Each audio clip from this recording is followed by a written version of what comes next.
Good things come to those who do good things. Not wait. Serve. What's happening, everybody? Welcome to the Raw Cave Show. This is Stacy Henderson. Not in the Raw Cave, by the way. This is his cave. Thank you so much. In situ. This is what? In situ. On location. This is, on location. And I have the pleasure of introducing you to him. And the reason I want to introduce you to him is because he's someone, the reason I do these interviews is to help somebody watching, hopefully you guys out there, to get off the couch. If you're watching this on YouTube, on your phone, or wherever you're watching it, and you're kind of stuck and you want to there's a life or a dream that you want to live, watch these interviews and be able to get off the couch, get off the chair, and go take action towards what you want, because life is short. And Stacy is someone who's doing that. He's not just walking his talk, he's teaching people how to do it as well, and has a whole system and training and development company here in Sydney. And man, from the short time that we've hung out, the few things that he showed me have really impacted my life, and I can't wait to learn more and come to your events. And I can't wait for you guys to hear this interview. It's going to be freaking awesome. So, particularly... This is so sweet. This coffee is really good. Yeah. No, but it's the truth. And I find you fascinating because I find finances is something that I'm working on in my life. And in terms of our health and wellness, creating a balanced lifestyle, if we don't have our finances in check, it can be a massive stress on ourselves and our family. So that's something that you focus on. Apart from that, you're a burner. Yeah. You're a Burning Man. Yeah. Festival junkie. Festival junkie is an absolute, you're super traveled and you're a big reader. And but I guess before we get into it, could you just obviously say hi and share a bit about your story and journey? Where to start? So, came from New Zealand originally and came over here, and I started working something called experiential marketing.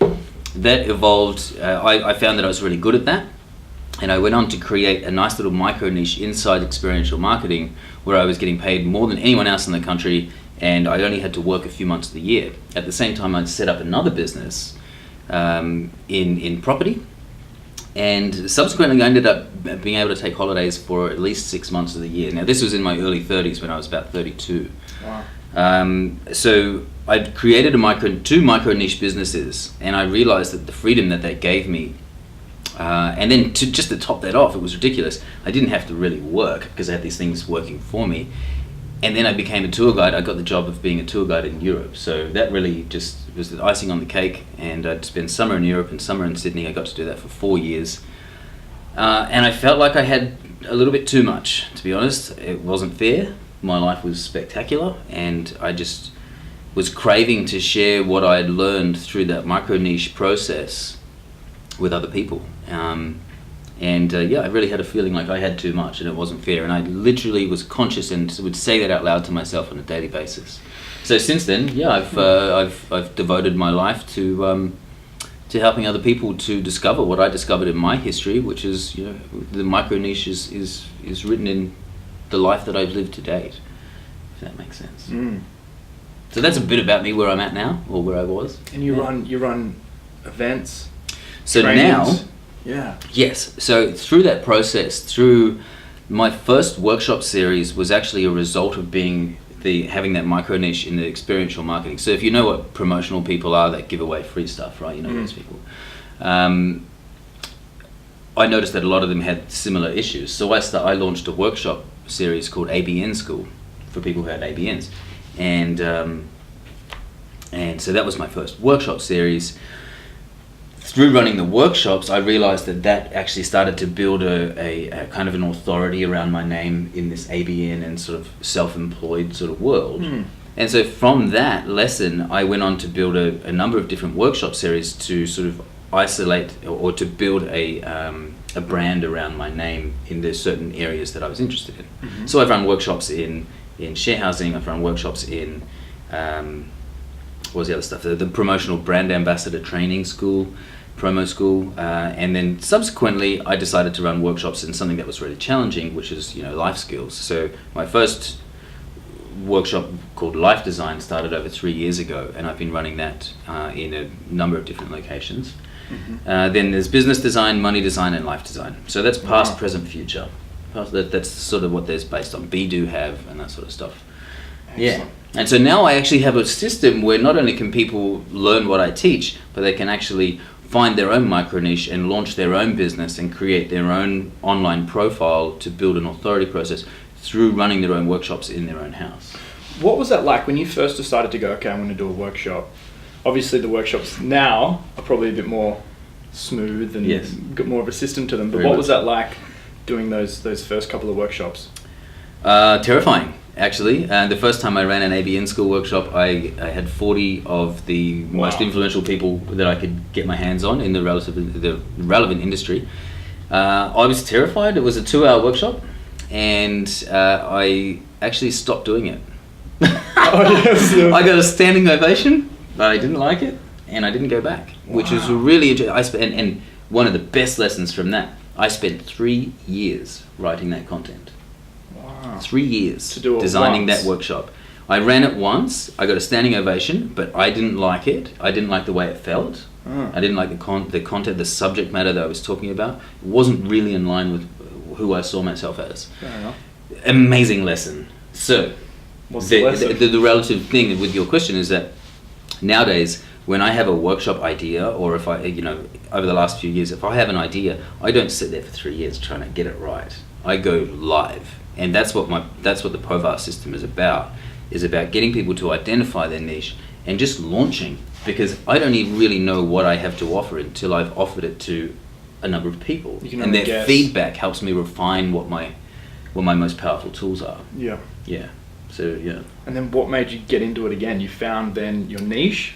Because Yeah. you were saying one of your prime skills is being able to sit with someone and find out what they're passionate about, That's and then right. to find out through their story Yes. their main message. Correct. Yes. Is that it? Yes. So I've done a lot of one-on-ones with people where I sit down with a very big mind map, bigger than my hands can show on this camera, but big mind maps for 3 or 4 hours and analyze someone's history. Right. And then because of all the personal development stuff that I've done and all all these intense kind of psychology courses and stuff like that, I can actually see little nuances in their behavior and their reactions and their body language and the words they choose and the energy around those words. And I can be like, oh, so that was a pivotal moment in your life. That was one. And then we look for areas of their life where maybe they've been doing something like, I don't know, scuba diving for 12 years. So they could actually start teaching scuba diving in a sense from a content perspective. And if they found a community and a certain, anyway, basically analyze people's lives, look for their strengths, and then pretty much for most of the people, give them permission to start talking about it. Because most people know inside what they're supposed to be doing with their life, but society's not designed to embrace that kind of rebellion. What's the word? Like voice, like to be able to share look, someone's authentic self. Or that's right. And I don't know how much time we've got, but basically it comes from. Let's do it. Well, I love the origin of this, and if you haven't heard this before, I think it's fascinating information. As humans, we evolved in family, village, tribe kind of lifestyle, right? So a typical village would be between 150 and 300 people. In a village of that size, everybody has a role to play. Even a little kid, their job's to pick up the twigs to start the fire. They might be collecting insects. The tall person, of course, is going to be the one that's collecting the high fruit. The fast runner catches the rabbits. The woman with the nimble fingers makes the baskets. Everyone has a role to play. And if somebody, so there's like this expectation within the village of, everyone's supposed to be doing a particular thing. If somebody like Jonathan Livingston Seagull, that book, if somebody was to like, you know what, I'm going to do something totally different, the whole village had a vested interest in preventing that person from doing it. Safe, because there's a system that is there for the benefit of the entire of that village. Yeah. And so for somebody to step outside of what they've been allocated or what the norm is was actually a risk to the lives and the livelihood of the entire community. Yeah. So I think that kind of subliminal programming is still in our brains as humans. Sure. Yeah. And so for anybody to, for example, get on Facebook and be, I'm not going to do that job anymore. I'm going to go out there and I'm going to do something totally different. There is an innate fear inside us. There's like this built-in panic of, what if they don't like me? Yeah. And the crazy thing is that if I stand up and say, I believe in black and white pictures only, there might be 99% of the people that are like, dude, you're crazy. But then there's that 1% who are going to be like, yeah, absolutely, that's totally true. And then with the world being so connected the way it is, 1% is a massive enough number. Like there's enough people. And all those 99% of the people that don't like that theory, they disappear out of my life anyway. Yeah. So I can do whatever I want. It's such an interesting... Because we're not in a village anymore. No, it's not a village, but it's still society, and social media makes it such a interesting dynamic with the whole thing. So how does someone get out of that? It's fear, I heard. Yes. On the grapevine. The fear of being cast out. And the irony is that if you were to be brave... Oh, by the way, the reason I pushed for those workshops is because I did a weekend workshop that taught me that my life exists just outside my comfort zone or beyond my comfort zone. That's where I love to live. If I see something that is scary to me, I go straight for it. Almost everything. Almost everything. I'm not going to mention what I'm scared of. Buses. This is no, it's a stupid thing. But were you always like that? Like, no, not at all. No. Do you think that's a skill? I was regular. Is that a habit that you can develop? Is it like absolutely? Okay. Yeah, it's a mindset. Yeah, for me to be conscious of knowing that that I actually feel good. I grow so much faster if I run for the scary things. For example, if I'm in a seminar or in a group job interview or something like that, and anyone says, "Who wants to go first?" my hand goes up before I know what I'm going to say. I've programmed myself to do that, and that has got me a lot of stuff. It's amazing. It's because it's fear, and I want that fear. I want that experience, because fear and excitement are the same things if we analyze the symptoms of those things. Yeah, isn't that interesting? Yeah, so it's a great way to live on the edge. Can you explain that to some people? Because I'm sure there's a lot of people out there fearful of a lot of things, and they're like, "Oh, it's so easy for him to say," like, like, but you've worked seriously hard for it, to be able to build that muscle. Yeah, well, it comes with practice. Yeah. And how does someone overcome that fear? The fear. I guess you just said, like, to rename it excitement, because we're calling it fear. What if that was then? Well, look, let's list the symptoms of excitement, right? Or the physical attributes of excitement. Yeah. Increased heart rate, sweaty palms, quickened breath. What else is there? So they're the same as fear. Hello? Yeah. They're the same thing. And, there's the mindset's really, the thought pattern is really the only difference. Some people get on a roller coaster and are terrified. Some people get on a roller coaster and love it. Yeah. And it's just because of what they think at the time. Anyway. And then one of the reasons that I do push myself like that is because I flat out refuse to sit there when I'm 65 in this so-called retirement, sitting on a rocking chair, wishing I gave it a shot. Like, I flat out refuse to do that. Yeah. And if you don't understand, just go to a retirement village once, and you'll get what I mean. Because I'm not okay with that. I'm not going to spend my older years wishing I did. The fear of regret. Yeah. Huge. But the other thing is, like, the beauty of it is, if I was to... I don't want to use that weird example of black and white pictures. What's another example? Someone likes water bottles. Water bottles. Okay, if someone thinks, okay, I'll tell you what I'll do. In my scenario, I went online and I said, you can choose your future. And I don't care what your past is, you can actually pick some great things, make a vision board, and get excited about your life. Because if I know where I'm trying to go with my life, then I'm going to by default channel energy in that direction, and subsequently I'm going to get things that I want, as opposed to just dissipating my energy across the wide world. Yeah. Right? So I went on Facebook many years ago, and I think my first video was maybe 3 or 4 years ago.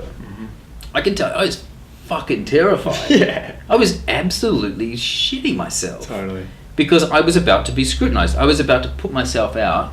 And I expected to get all sorts of negative feedback.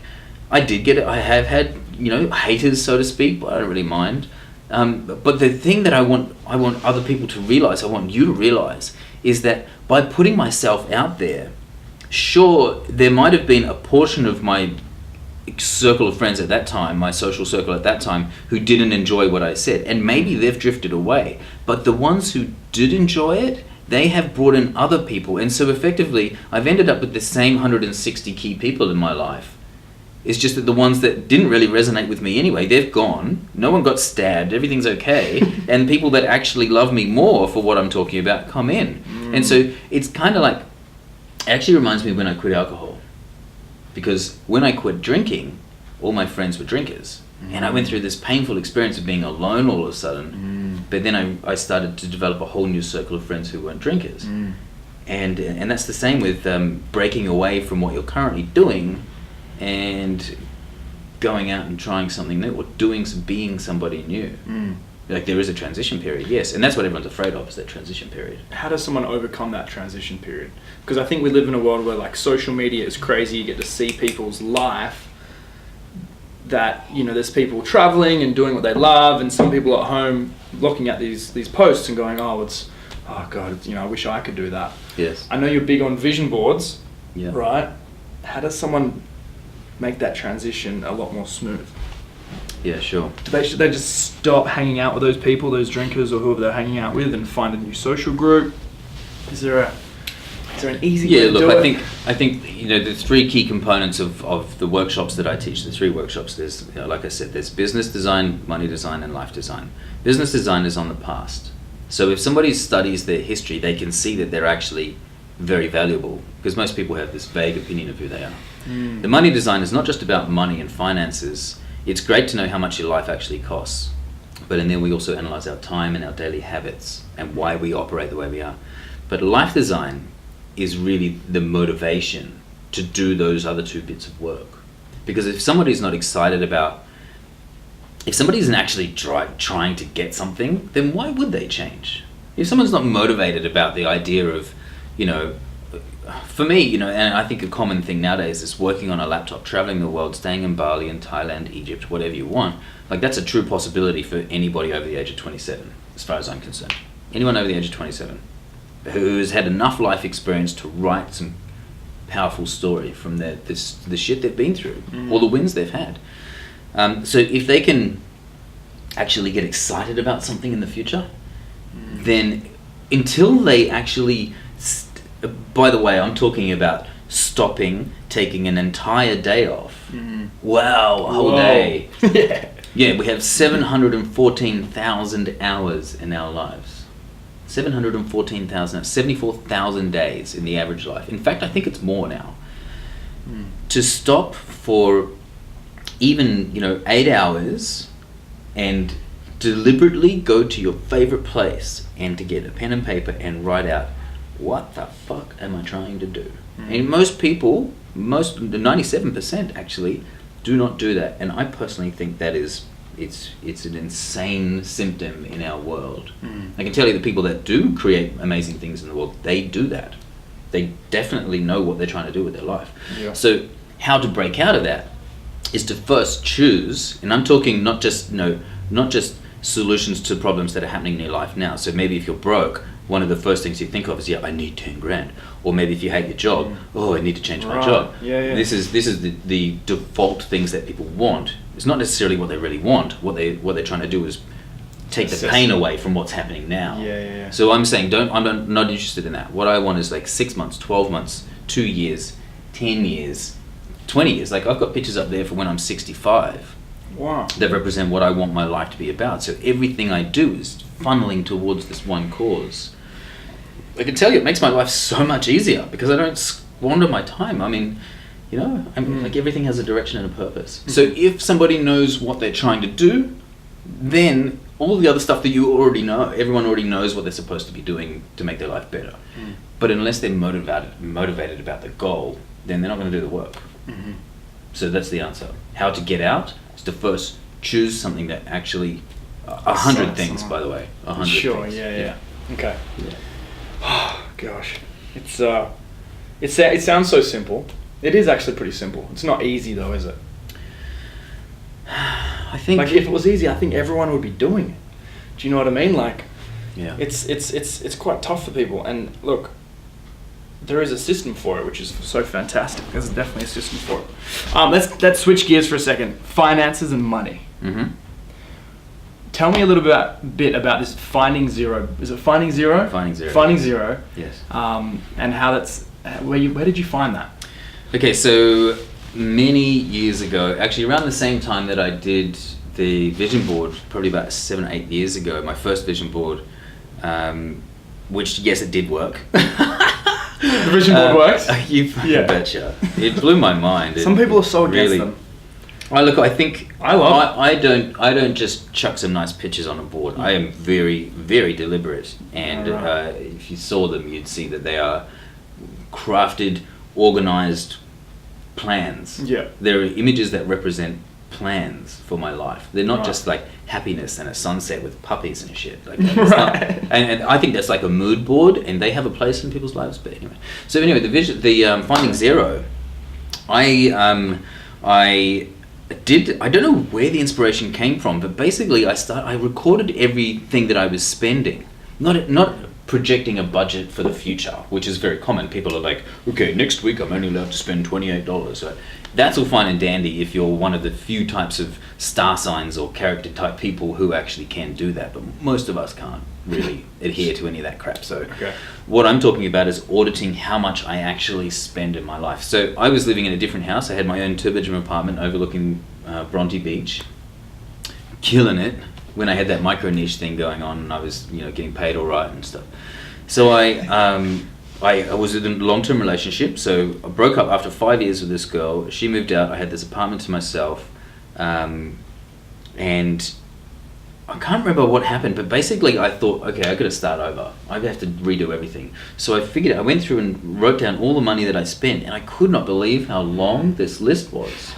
I had one subscriptions, internet shit that I never used that I was subscribed to, and I went through this list and I saw that, wow, even though I was making between $1,500 and $2,000 a week, I was spending more than that, and I had no idea that it was going on, and it just totally blew my mind. Within a month, I moved out of that house, moved into a share house, and haven't had to work since. Sweet. Yeah. Well, I mean, I haven't had to work, but I choose to work. But I've set up passive incomes because I could see. So anyway, Finding Zero is about finding exactly how much my life costs, and it's terrifically valuable. And I can just edit it every few months and see what my target is, how much income I need to make, because most people don't really know what that is. They just guess and hope and go to. Well, no one teaches, but no one teaches us. That's right. It's basic. It's like ancient wisdom kind of thing. Yeah. It's simple. And it's holding so many people back, and I think it's crucial. It's crucial. I think the money conversation isn't spoken about enough in families, and I think if it was just a bit more kind of heart involved, or a bit more being vulnerable is okay, sharing that stuff. So how does someone, like, you shared you got some videos coming out on finance and how to master your finances again, on how to get to start working on your passion? Yes. There's a video series coming out that's called the 5 things you must do before quitting your job, and number 2 is actually on money, and we're gonna we'll link it below. Yeah, sure. When it comes out? Yeah. Cool. Yeah, it should be ready in hopefully a week. Yeah, alright. Yeah. So there's 5 points? 5 points, yes. Okay. So the first one is choose what you want to do, because if you're not excited, or if you're not excited about what you want to do, then you're not going to do anything, basically. So choose what you want in the future. What's your ideal day? That sort of stuff. Okay. Don't worry, I'm not going to ask you to cut out pictures and make a vision board. But I do want you to write a list of 100 things. Can I elaborate on that? Because that's a really important thing. Yeah. Sebastian Terry. Terry as well, he's right? a friend of mine. Yeah, cool. Yeah. Great guy. So the reason I say 100 things, and I'm not sure if Seb talks about this, maybe he does, maybe he doesn't, I don't know. But I've done this process. The first time I did this was probably 11 years ago, and it was really hard. It was really hard. I could write the first 20, I could probably rattle them off right now. But once I started getting past 20 and 30 and 40, I actually had to think. And so I had to think, what do I want? What do I really want? And because the first 20 are the stock standard things. Go to Venice, go to Egypt, have a 6-pack, do a triathlon, ride a horse at sunset. Like, these are the kind of stocks that have a house by the beach, whatever it might be. Learn to surf, play piano, play guitar, have 10 grand, that kind of stuff. Yeah. But after that list becomes very personal. And I think number 63 or something once was for me to cook a roast for my mum. She'd cooked dinner for me plenty of times. And that came out at number 63 and it made it to my vision board. And it was a beautiful experience and I've got photos of it and it was great. So when somebody's writing that list, when they push beyond and they really, have to think, what else do I want? Why don't I know what I want? It really opens up that whole mindset of, what the hell? I actually don't even know what I want. Of course I'm stuck in a job I don't want, or of course I'm not losing the kilos, or of course I'm still single, or whatever it might be. So anyway, the 5 series here. So there's Choose Your Future, there's Sort Out Your Money, there's Get Some Advice, have a mentor, and sort out your social profiles, because that's really important to quit it when you're changing jobs nowadays. So you mean deleting crazy party photos?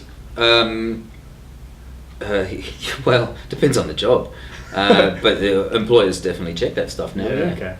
But what I'm talking about there is that, with the corporate world, especially LinkedIn, and then I want people to have a consistent sort of theme or I want their LinkedIn to not just talk about their technical skills. And I think that's one of the big hang-ups that people have. I think, a lot of people go into, their resumes are typically like a black and white Word document that lists, these are my technical skills. But I can tell you, I've employed people, and I don't employ people for their technical skills. I employ them only if they believe in what I believe in. And that's it. And they have to have some kind of technical skills as well. But if there was 3 or 4 candidates sitting in front of me, and one of them started crying when I told them why I do what I do, that's the kind of person I want. So if their LinkedIn profile just says, I'm a really fast typist and I'm great on Excel, then, that's what everyone else does. But if their LinkedIn profile actually said, I really believe in this, this, and this, and I think once the heart starts getting into it, it's probably not going to be on LinkedIn anymore. It might be a YouTube video, or it might be a Facebook page, or it might be some other bit of blog or content or something like that.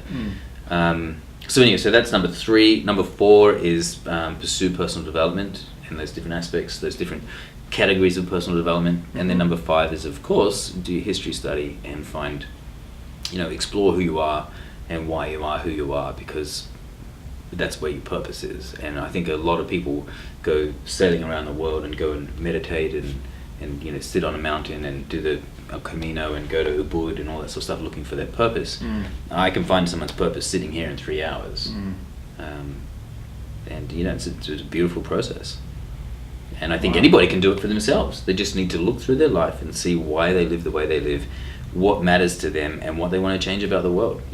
The question that's been sitting in front of my computer for 5 years, who am I to save the world? I've changed that. It's not, I don't need to save the world. Serve the world is more appropriate. Who am I to serve the world? What is... I feel like I've been talking all the time. Do you want to talk some more? Sure. Shut me up. Ad break. Coffee. Coffee? Tell you what. Bloody hell. The Ducks. What have you got? President Cup. Everyone loves Philadelphia. Crikey. The question, though, is powerful. So it's who am I to serve, or who am I not to serve? Who am I to serve the world? What is... So the key statement that really dictates what I do, or that I'd like to get people to really comprehend. My purpose in life is to create as much joy as possible with the tools I have at hand. And I believe that's everyone else's purpose too. My purpose in life is to create as much joy as possible with the tools I have at hand. So the first piece of work that comes with the comprehension of that statement is, what are my tools? And my tools are the stories and the lessons from my past. Because everybody loves an authentic person nowadays. This kind of salesmanship and glossed over sort of stuff, no one's interested anymore. People want authenticity. And the only way for me to be authentic, I should know myself.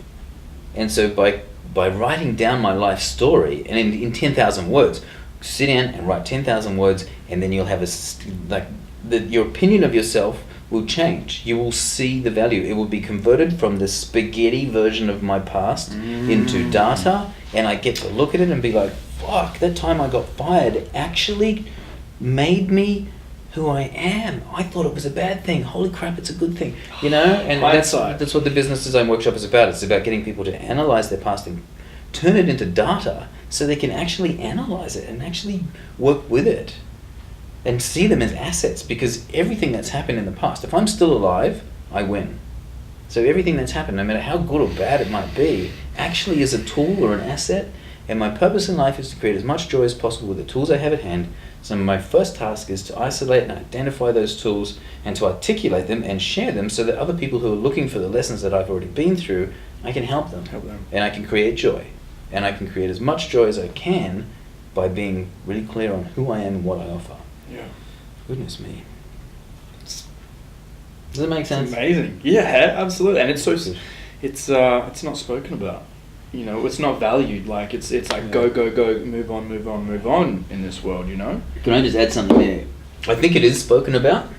It's spoken about in very wealthy and successful families around the dinner table. Mm-hmm. But I didn't grow up in that environment. I grew up very poor. We were very disadvantaged with all sorts of problems. And I'm sure a lot of people see their lives that way. But I think it's that dinner table, it's that foundation wisdom that gets passed down through these, you know, well-established and connected families. Those people go on to have stable and quality lives quite often, if it's done nicely. Whereas I didn't get that around the dinner table. I didn't learn it by osmosis. I had to learn it the hard way. Yeah. And so now my job is to save people a lot of time. Does that make sense? Absolutely. Yeah, absolutely. It's not talked about in general world, no. No, fair enough. Yeah. I didn't have it at all as well. Yeah. So you teach people that as well. That's interesting. I didn't know that. Huh. It's kind of like just sort of wisdom. And I've learned it from reading thousands of books, not thousands, but hundreds and hundreds and hundreds of books.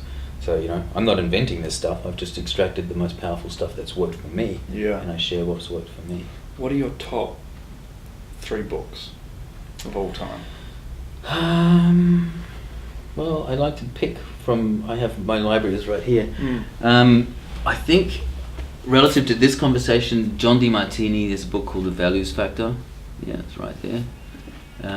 That's really interesting because that talks about voids create values. And the reason I am who I am is because of I want what I want because of what I think I lack. You know, I feel that there's a void in having bigger arms. I feel that I need to have bigger arms, so I'm going to go and work towards having bigger arms. Does that make sense? Yeah, yeah. Voids create values. That's a great... John DeMartini's a legend. Yeah. The next one's on the top shelf, Entrepreneur Revolution, 4th or 5th one in. No, next one, this side. Yeah, that one there. Oh, yeah. Entrepreneur Revolution talks about how... that's Daniel Priestley. He also wrote a great book called KPI, Becoming a Key Person of Influence. I've got that book. Yeah, this is his follow-up, which is also brilliant. And then his next one is... so that book there talks about how... And if somebody... I hope someone's still listening because I haven't stopped talking, but... It's great, man. This is awesome. The thing is... Seriously. Just like when America was discovered, so to speak, people went around there and whoever had the fast horse and a decent carriage literally got to drive. If they saw a grassy field, they put their flag in and went, this is me, and I'm keeping it. The internet still, we're running out of time, but the internet still has that. I've identified my niche and I've claimed it, you know, and I'm in the process of claiming it and establishing it.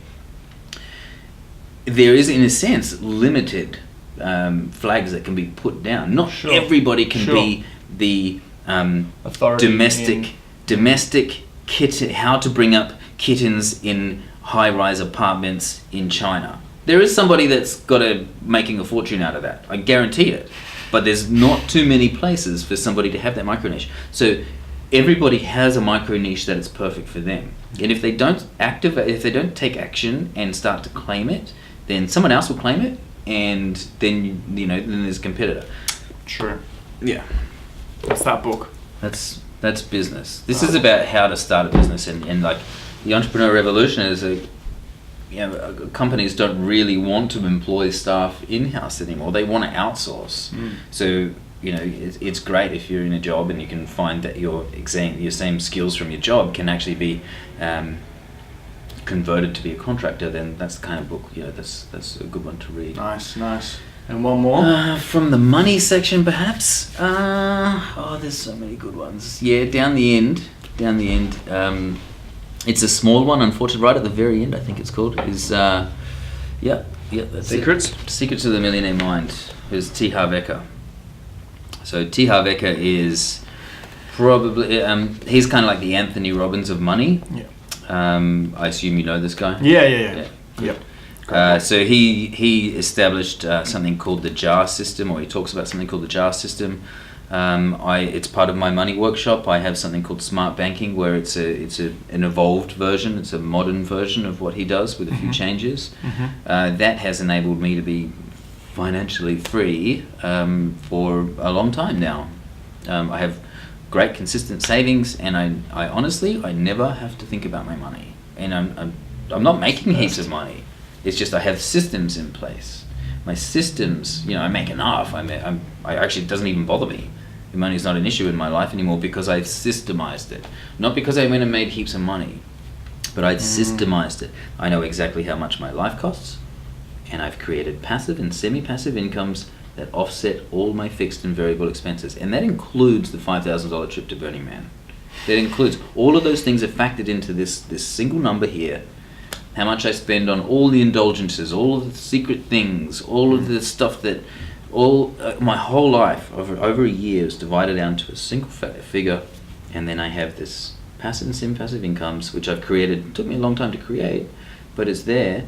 And then I have the 10% savings, 10% play account, 5% for education, and so on and so on. So it's the system. It's a banking system, and anyone can do it. And if you don't do it, you'll pretty much always be in a financial shitty situation. Yeah. That's just the way it is. Rich people have banking systems. End of story. And that's where it's like, there've been many times in my life where I've had a lot of money, but at the same time, I may not have focused on my health. And for me, that wasn't balanced. That wasn't true wellness. So there's times where I've been super healthy, but unable to put, food in the fridge or pay my rent and stuff. Yes. So it's about creating that balance. And like, I'm pretty good at what I do, but I'm not some genius. I just follow the right system on nutrition or fitness, and I get the right results with me and my clients and stuff. Same thing with money. If you don't have to be a genius to get great results. You just have to follow the right system. Yeah, exactly. And I find most people don't have a system, or they're following a system that is old and doesn't work. Yeah. Let's switch it. I haven't been to Burning Man yet. What's your favorite thing about Burning Man? Why do you go to Burning Man? Because I'm coming. I'll come next year. Good. Who else is coming? Christian was going too. Christian. So we just met. Yeah. How long have you been going? A few years? Well, only a couple of years, 2 years. But I've been proactively going to festivals for a long time. My favourite festival ever was I was totally sober. It was spectacular. That doesn't happen at Burning Man. I'm sure you can. Surprise. Burning Man is. I tell you what I love about my camp at Burning Man. So Burning Man is what it is, whatever it is. But what I love about it is that for the 60 people that come from Bondi and my social circle, my family, my Burning Man family, for us to get there, we have to sort our shit out, I mean, it's easy for me because I can do what I like in that regard. But for most other people, they're entrepreneurs, they're self-employed, they push themselves. They understand that pushing themselves is where the fun is. So it's stretching that comfort zone. It's the quality, it's the caliber of people at Burning Man that I love. Because it is very hard. Like, it's not a very humane environment. We are not supposed to be out there. In the friggin' desert. No. And there's one thing I love about Burning Man, right? So I'm there for 10 days. The festival's 7 days, but we build and pack down and stuff. So over, let's say, 7 days, the party does not stop ever, right? There is always something amazing to do, constantly, 24 hours a day. And it's 2 weeks? No, it's just 7 days. 7 days. So, 10 days. We build, which is good, but you're pretty exhausted by the end of the build. But anyway, what I love about Burning Man is that there's during the day when I can connect and see in your eyes and talk to you and have a conversation. Then there's kind of like this love and hugs and lightness. But then as the sun goes down, I'm sure you've seen the costumes and the craziness. People do get pretty high. And some people, you don't know how far into their drug world they are. Maybe they've been on serious drugs for 10 years and they're fucking insane or whatever it is. So at nighttime, it's not the same. You can't really come up to a stranger and be like, hey, how you doing? Because they might be inside out, So there's kind of like this lovey daytime thing and this dark nighttime thing. But because I live a really like productive and during my normal life, when I get to Burning Man, what I'm looking for is dark. I want to go hard. I want to fucking smash it, you know? So the interesting thing is that Burning Man, because it never stops and it's 7 days long, no one can just go for 7 days. You kind of can, but even if you do, which is kind of what you end up doing, you have to choose.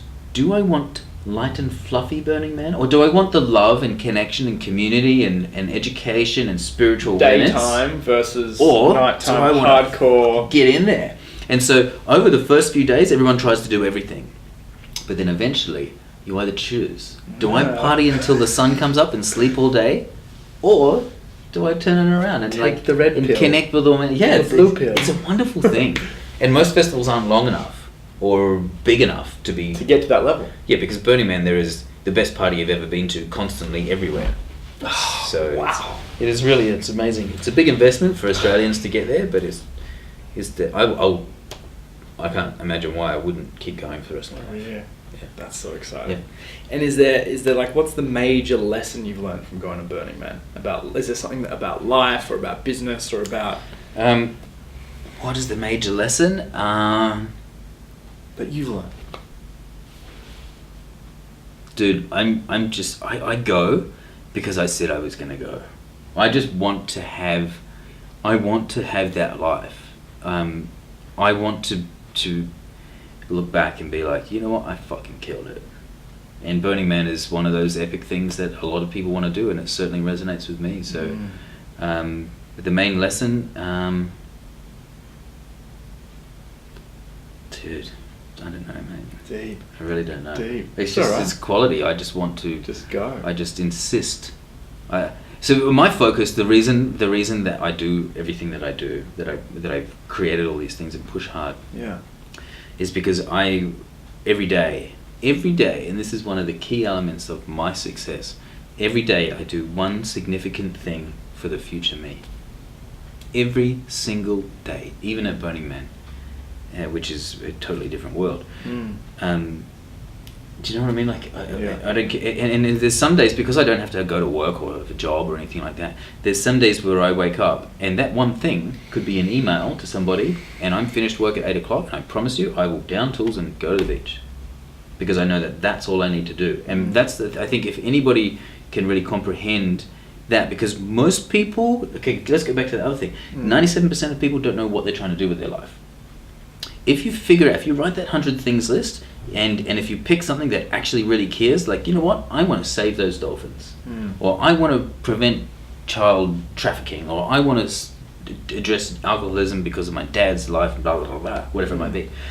If I know that that's what my future I want to have, and if I do one thing each day, that's 365 things per year that I'm creating a direction.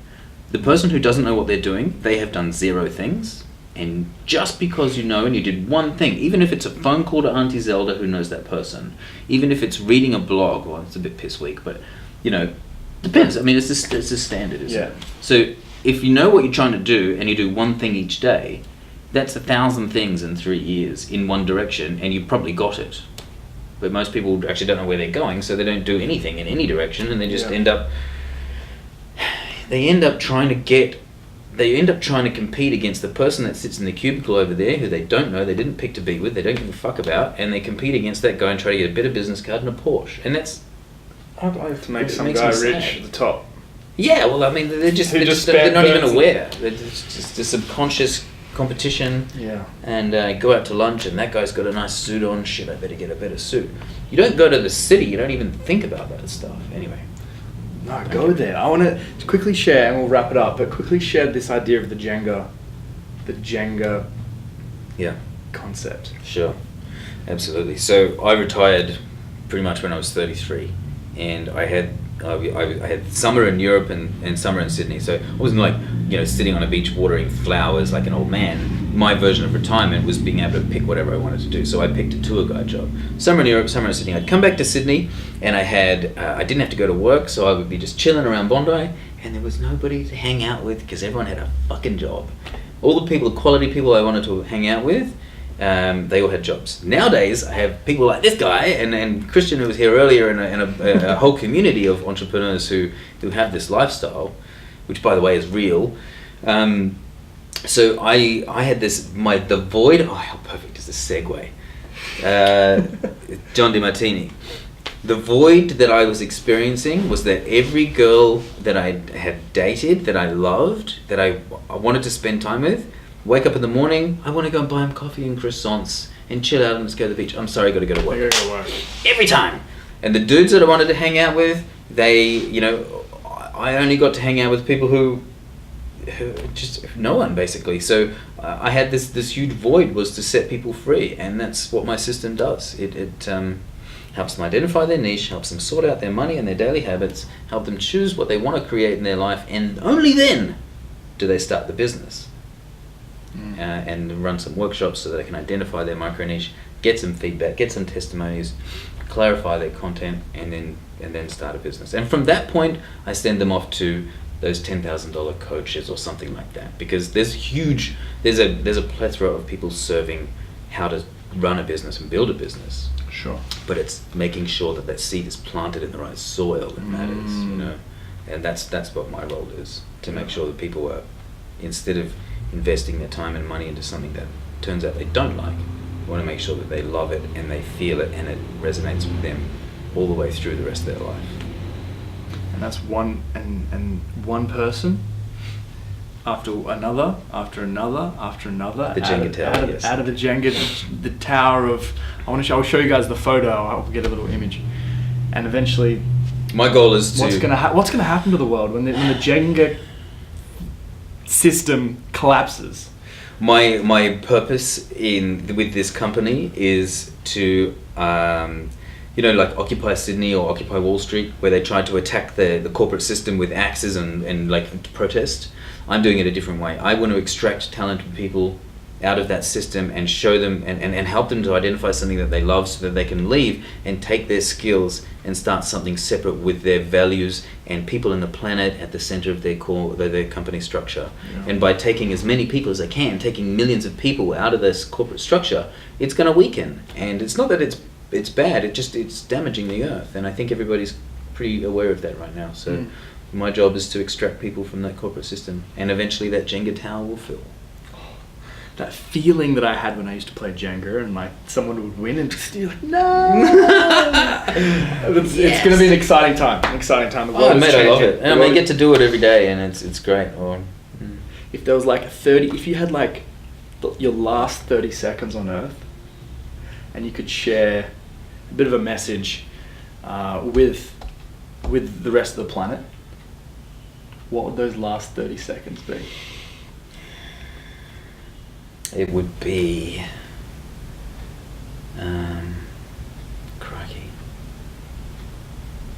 Good things come to those who do good things. Not wait. Serve. Yeah. Because it's through serving, like I started my business by serving people. And that's how I learned what I was good at, by helping as many people as I could. And the first $10 that I got was actually blowing down the street. And it's still on the wall. Yeah, I did it for free for years. I did it for free because people would come to me and ask me how I created this life. And so I just helped as many people as I could. So yeah, serve. And good things come to those who do good things. Good things come to those who do good things. Thank you guys so much for watching. Thank you so much for sharing, man. That's freaking just beautiful. Everybody, click on the link below. Check out Stacy's work. For those who want to subscribe to the the Jenga channel. The Jenga channel. Subscribe to the channel, like and share. Thank you guys so much for watching. This is the Raw Cave Show. Talk to you soon. Mwah. Ew.